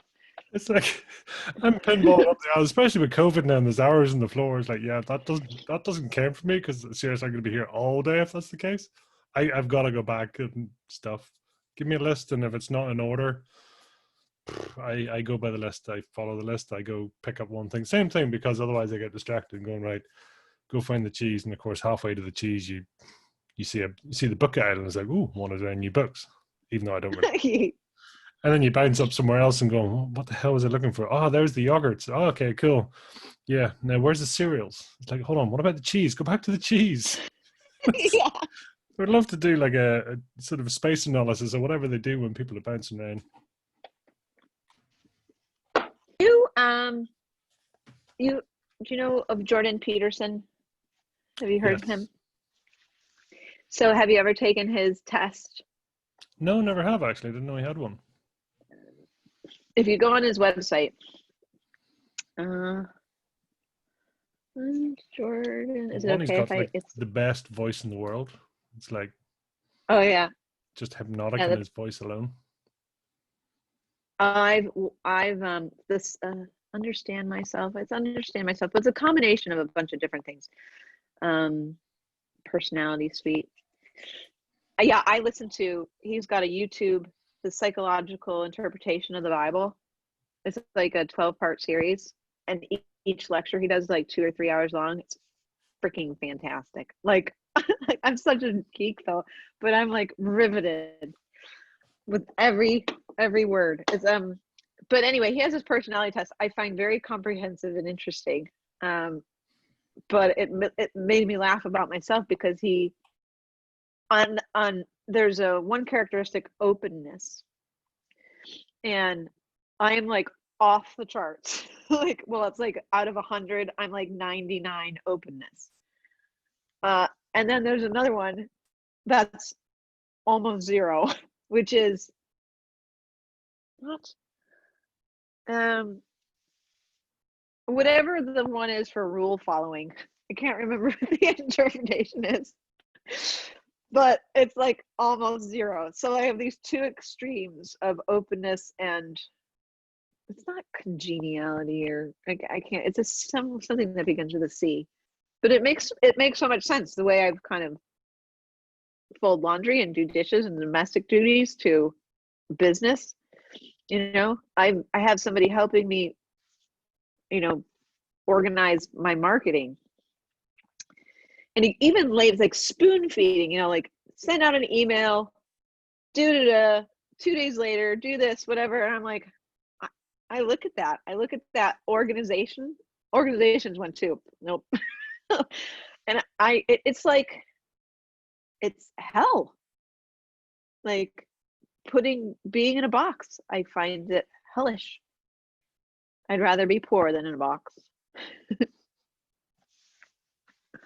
Yeah, but go take that test. It's very interesting. What do you love to do?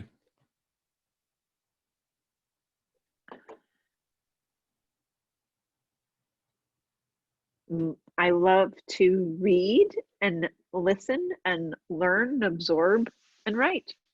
And I love to talk to people. I love to make people laugh. Like, I love to, you know, going back to surprise and delight, you know. I love if something I say, something I share, something I write gets a giggle. Especially from me. I love that analogy in the, you know, you're saying about this sort of in the emergency situation, you can pull that focus. Does emotion come with that, or is it down? It's pure high function. So emotion is almost stepped aside and function kicks in. It feels calm and grounded. Yeah, there's if I could put any word to any kind of emotion, it would be resolute. You know, I tried cocaine once, and I never did it before because of that addictive part of my personality. I dated a comedian when I was in my 20s, and I spent a lot of time in Hollywood because he would headline at the Improv and stuff, and he's hilarious. But we go to places and there was cocaine around, you know, and I never, you know, it was cocaine and Viagra were like the two most common drugs at gatherings. Never did it. I was convinced, like, one line or one try of this stuff, that I would sell all my belongings and not be able to buy anybody Christmas presents because that was it. So I turned 40.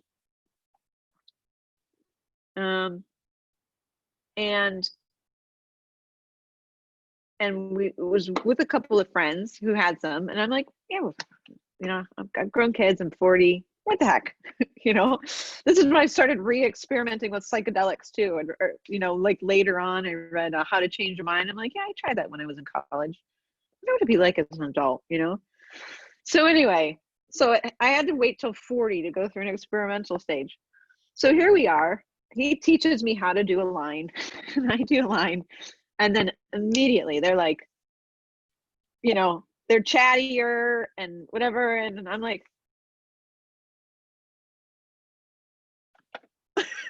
he's like, come on. I'm like, I don't think, he's like, you must have done it wrong.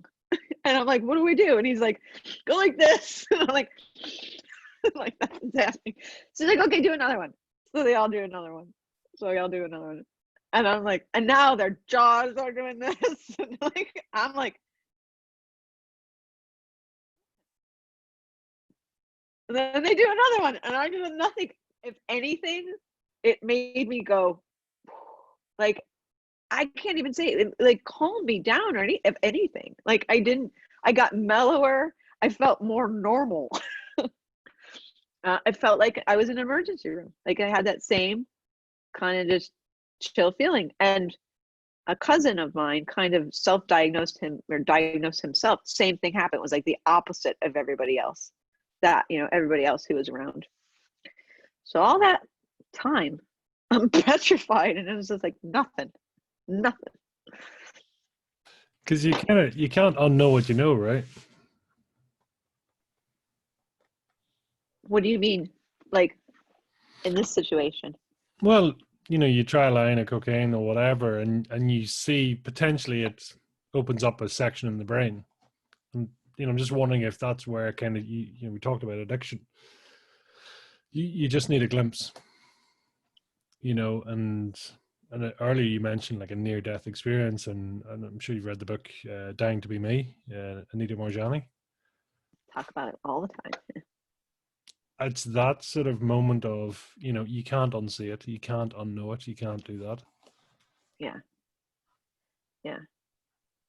Well, and that brings us back to the conscious and subconscious mind. To me, like that, I was doing corporate wellness when I read that book. I called it I now refer to it as the broccoli dialogue, because I'm going around and lecturing people about nutrigenomics and self-care and meditation and stress management and nutrition and detoxifying their households and all this stuff that I thought was really important. And I read that book in a day at stoplights, and I'm like, hang on a second.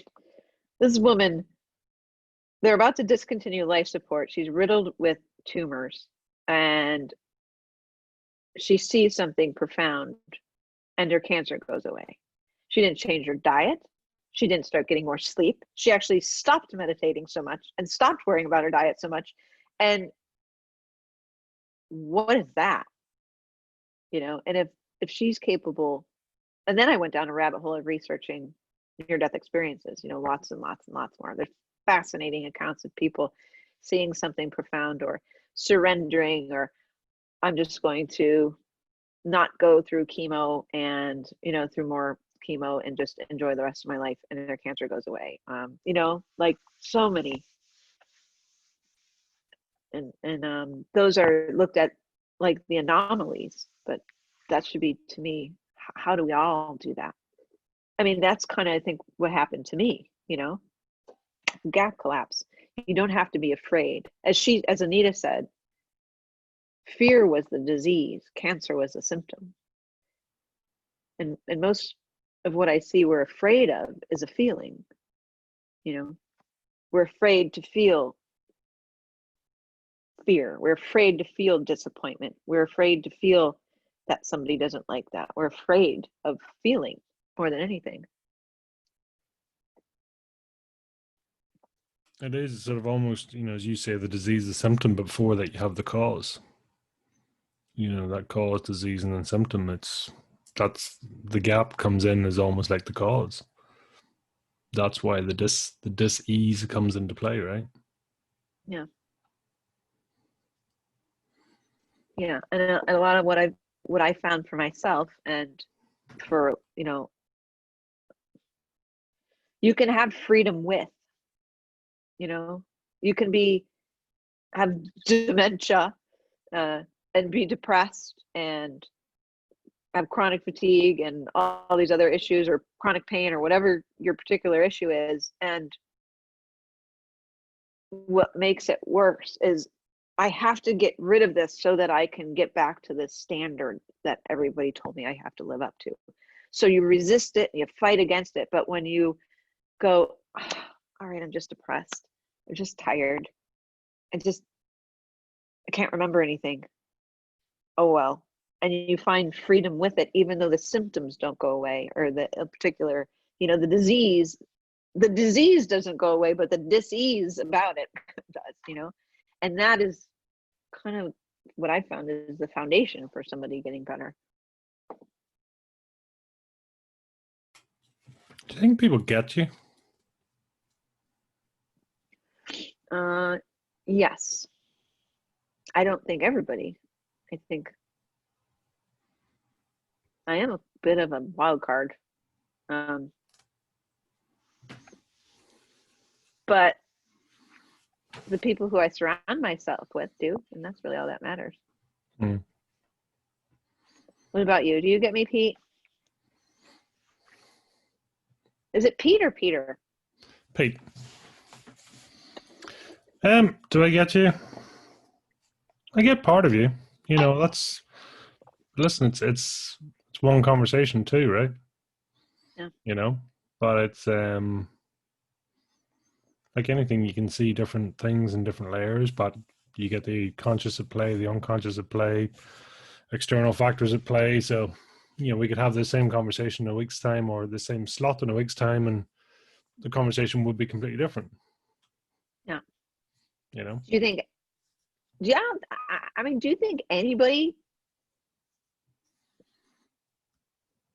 think anybody gets anybody? Now I'm revisiting your question. Maybe the answer is no. Nobody gets me, but I don't think anybody gets anybody. What does that mean to get somebody?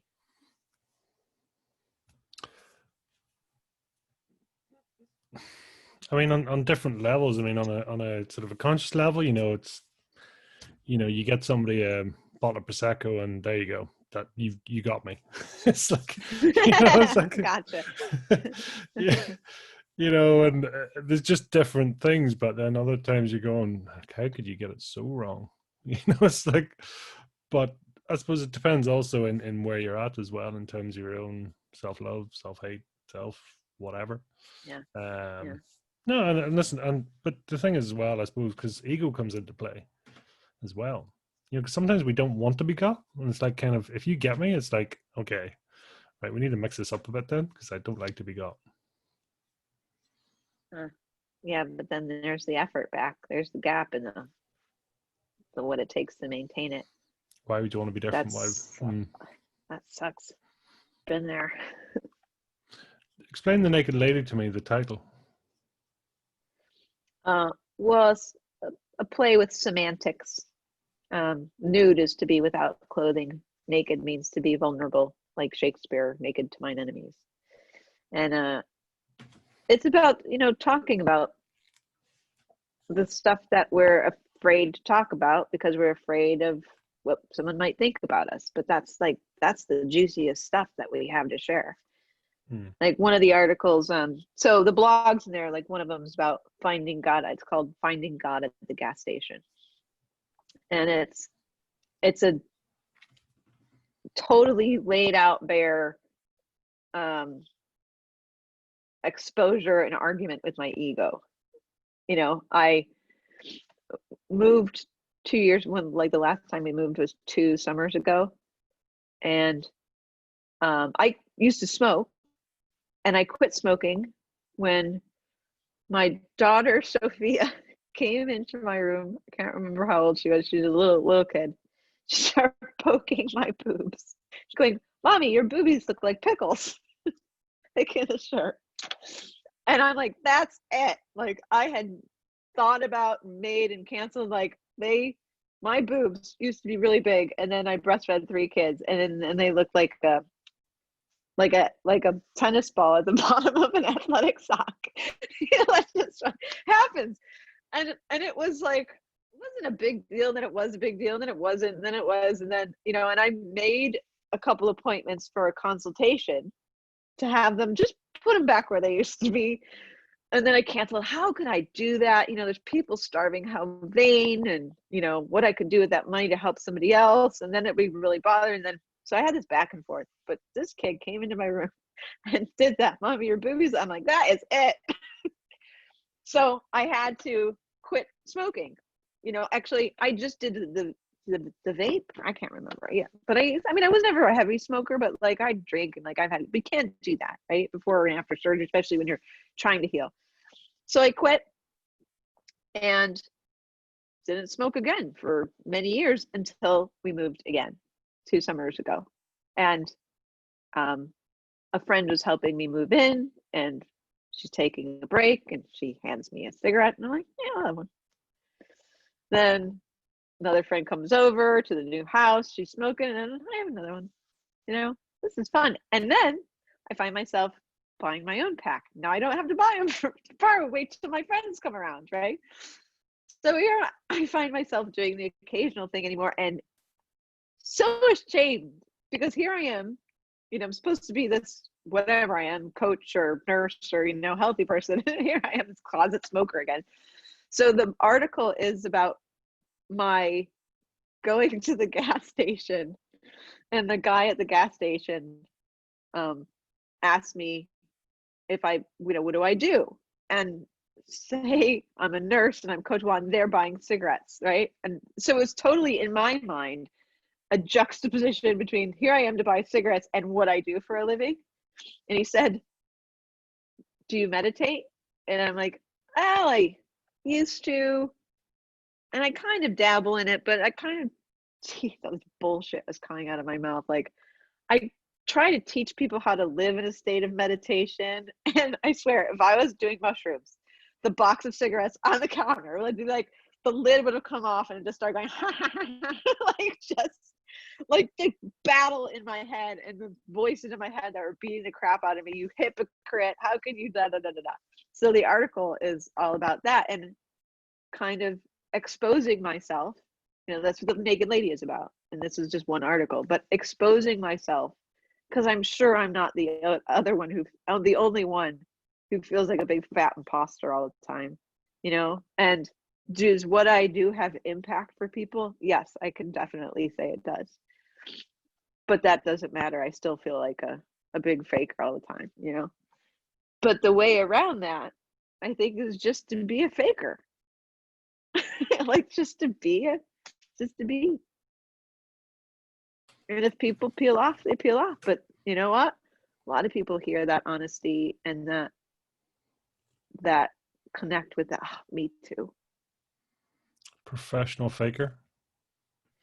I'm a professional standard lowerer. It sounds almost too positive. Professional standard lowerer. Well, you can't be a professional. You can't be a faker for long if you're exposing yourself. If you're saying I'm a faker, you're really not a faker anymore. Yeah, that's all perception too, right?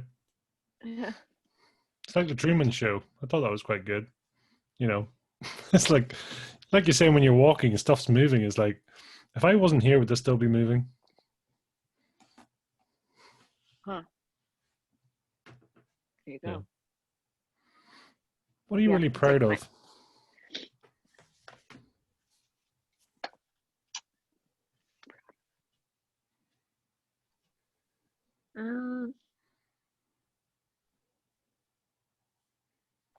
I would say the work I do, you know, that's a source of satisfaction when,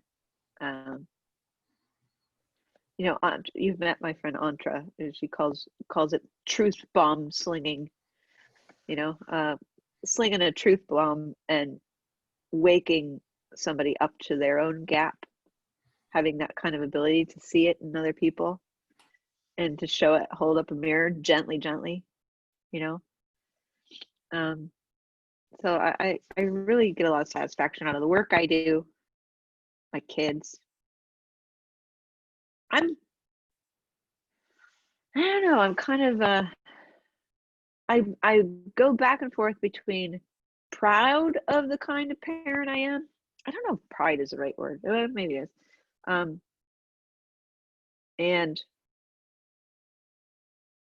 am I doing it right? You know, What would you have done for you back when you were a junior? I would say more of what I do for my kids, you know. I give them a lot of, like, I'm always telling them, you want to go to school, don't go to school. We'll figure something out, you know. You don't have to do it like the world is doing it. Just because it's an idea is popular doesn't mean it's right. Certainly doesn't mean it's right for you. You know, they're really struggling with this whole virtual learning they're doing here. It just, they seem to be withering, especially my middle one. I mean, the only thing satisfying about school for her was getting to hang out with her friends.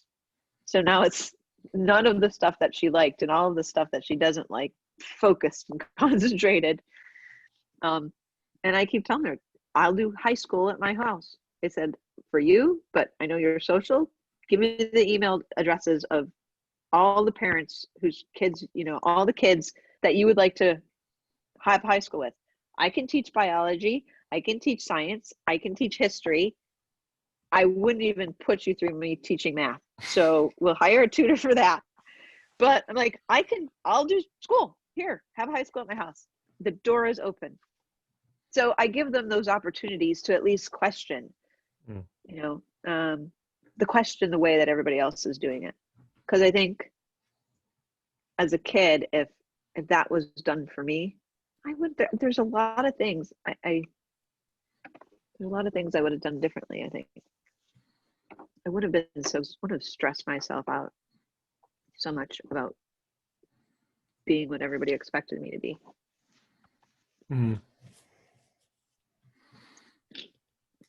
What's your potential?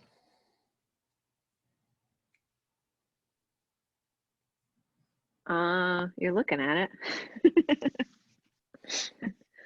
I don't know.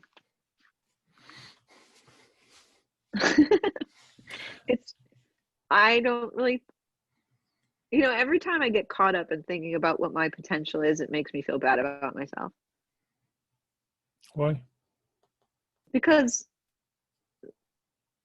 my potential, my value comes from the energy looking out of my eyes at you and out of your eyes at me. Like, for the longest time, I thought I had something to do, somewhere to go, or somebody to be before I could consider myself valuable. I had to reach my full potential before I was valuable. Well, that's not true. My potential is revealed to me in every moment. You know, I keep following my inspiration, and shizzle keeps happening, and I keep doing better and better at what I, you know, getting better and better at what I do in my career as a parent. So I guess if that's what you want to call potential, I keep following the inspiration and trusting the inspiration, but I don't sit and think about my potential and whether or not I'm meeting it anymore, because that made me really sad and really sick for a long time. That's awesome. It's interesting the way you look at it, but also the leaning in, the sort of listening, the getting it out there. Yeah, it's really cool if anybody would give themselves 1 week to follow inspiration. And what I mean by that is, when you got a load of dishes or laundry to do, and you really want to just go for a walk, or you should really send those emails out, but you really were interested in this podcast, or you want to watch this show or something like that, you know, following the thing that you want to do, that you're inspired to do, not the thing that you had to do or should do. Just give yourself a week and experiment with that. It's amazeballs. Like, it's amazing what happens. The podcast leads to a thing that you remember, and another name, and this contact, and whatever, where if you did what you should do and did the dishes, you would have missed all of that. Or, you know, you're talking to somebody on a podcast or a client or teaching, and a question is asked, and because you did the thing you want to do, you have the exact right answer, and it leads to something amazing. So the potential, when you follow the inspiration, I find, is like this: when you let something that's coming through you do the work. You know, it's like when Anita Morjani says, like, I think she said this, maybe it's not, but it's like, I'm going to use God or the universe or whatever your word is for it. You want to get from here to here. And you think it's up to you. So you figure it out, whatever, but you're on the ground. At the 10,000 foot view, there's something much bigger than you that's talking to you through inspiration and gets you there much faster in a way you could never have predicted had you followed your inspiration. Or, you know, and it just, it's such a cool experiment. It works every time. And you have to, the only thing to battle when you do it is the feeling of I'm indulging myself, or I'm being lazy, or I should, you know, all that stuff. But See, I think no idea. in some ways, that's kind of almost with this podcast, you know, is giving people just that little window of no judgment. Let's chat. Yeah. You know, and I think people do tend to get a bit of a cathartic sense. It's kind of going, oh, that was cool. Enjoyed that. You know, but random. I really do. I really do. I was on this a podcast with a friend of mine who's a coach. It's called The Coaching Life, and he tries to get, you know, it's all about. He thinks there's so many coaches. I don't even like calling myself that, but there's so many people in this field, I would say, that paint this picture, you know, of their life that's not necessarily authentic, you know, like me. It's like they're fakers, you know, for lack of a, you know, and he, not with any intention, but because if people really knew how screwed up my life was or what it was really like, then they would never hire me, you know, because I'm working through my own shizzle. So he would kind of interview people and, you know, get down to that, like, what are you worried about? What do you struggle with? You know, that kind of thing. Well, I was kind of like, and they found his podcast cathartic too, because you're really sharing. But I was like, yeah, I got a boob job and I smoke and like all this stuff. Like I had to crap in a cup in the back of my truck once because I couldn't make it. You know, like all this, I'm just like vomiting all this stuff. And at the end, he says, "What's one thing that people would be surprised to learn about you?" And I'm like, I got nothing. Like there's nothing left. Like I don't, you know, because he was used to asking that question. So to your point, it is cathartic to just be real, you know. And I think most people don't give. That's what you're doing is giving people an opportunity to close their gap and say who they are. And to behold myself for the first time, you know. What's one word or two words to describe your fire in the belly? Your fire in the belly. My fire in the belly. Can I say soul boner again? That's really like,